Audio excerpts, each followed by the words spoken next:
वाह वाह अक्षरा बहू, क्या कमाल की सब्जी बनाई है। ऐसा कर, मेरे लिए तो तू 2 रोटी और सेक दे। पेट तो भर गया लेकिन मन नहीं भरा। माँ जी, लेकिन आटा तो खत्म हो गया। कोई बात नहीं, मैं अभी और आटा लगा देती हूँ। बहू, आटा लगा ही रही है तो मेरे लिए भी 2 रोटी और लगा देना। वो क्या है ना कि गर्मा गर्म रोटी का स्वाद ही अलग होता है। जी पापा जी। अक्षरा रसोई में जाती है, लेकिन वो देखती है कि उसकी देवरानी मालिनी रसोई की सफाई करके बर्तन धो रही थी।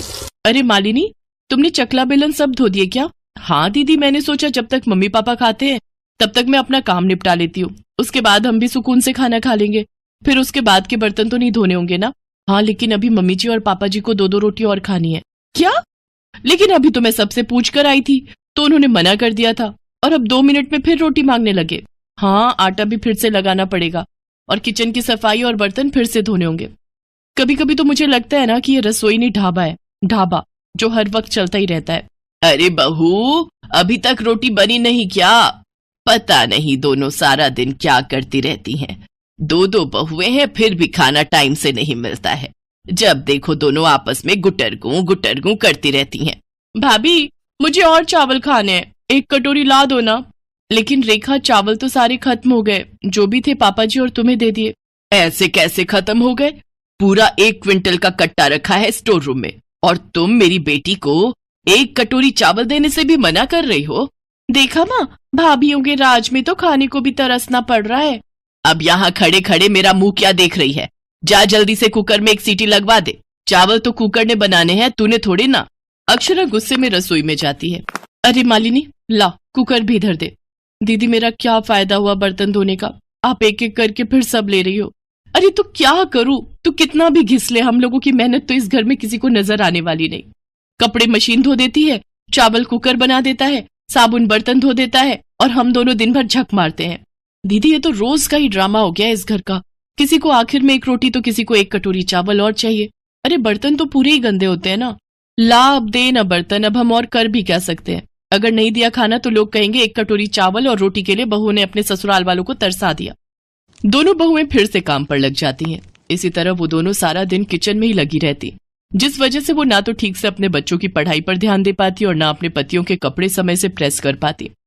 उन दोनों के 1-1 बच्चा है। सास ससुर और ननद को मिलाकर कुल 9 लोगों का परिवार है। इतने सारे लोगों के लिए खाना बनाने और खिलाने और उनके बर्तन धोने में ही इनका सारा दिन निकल जाता है। दीदी, हम दोनों का सारा दिन रसोई में ही निकल जाता है। कभी कभी तो ऐसा लगता है ये लोग घर में बहू नहीं बल्कि रसोईया ब्याह कर लाए हैं। बात तो तेरी एकदम सही है, सारा दिन ठूस ठूस कर कद्दू की तरह बनते जा रहे हैं। अरे घर में 2-2 बहुएं पकाने के लिए, इसका मतलब ये थोड़ी ना कि तुम 4 दिन का राशन 1 दिन में ही खा जाओ। और तो और अब तो बच्चे भी बड़ों की देखम देखी करने लगे हैं। मालिनी, अब हमारा भी बेशरम बनने का वक्त आ गया है।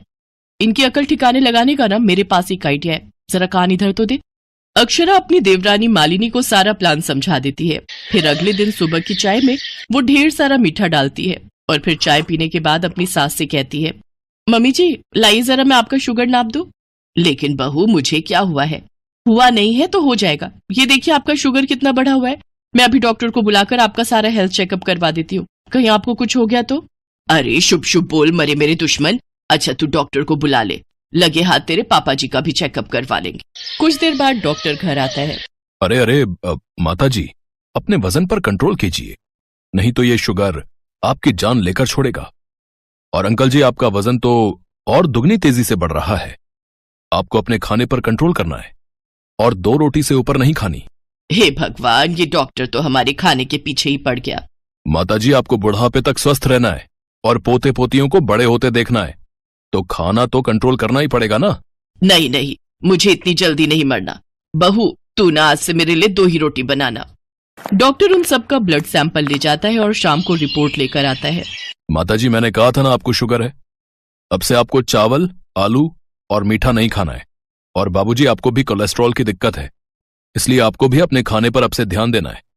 और रेखा, तुम्हारा भी वजन उम्र के हिसाब से ज्यादा है, इसलिए तुम्हें भी अपने खाने पर ध्यान देना होगा। अभी तो तुम्हारी शादी भी नहीं हुई, तुम्हारे शरीर को तो अभी कई बदलावों से गुजरना है। डॉक्टर ये कहकर वहां से चला जाता है। शाम को सब खाने की टेबल पर बैठते हैं तो रेखा कहती है, भाभी 2 चम्मच चावल लाना तो। ये लो रेखा, 2 चम्मच चावल।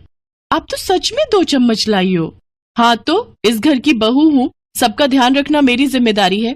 बहू, मुझे बस आधी रोटी और देना।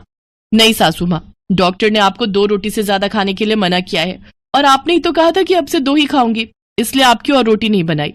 और अब हमने सबका खाना हिसाब से बनाने के बाद किचन बंद कर दिया है। आज सब आधा आधा पेट खाना खाकर चुपचाप अपने अपने कमरों में चले गए।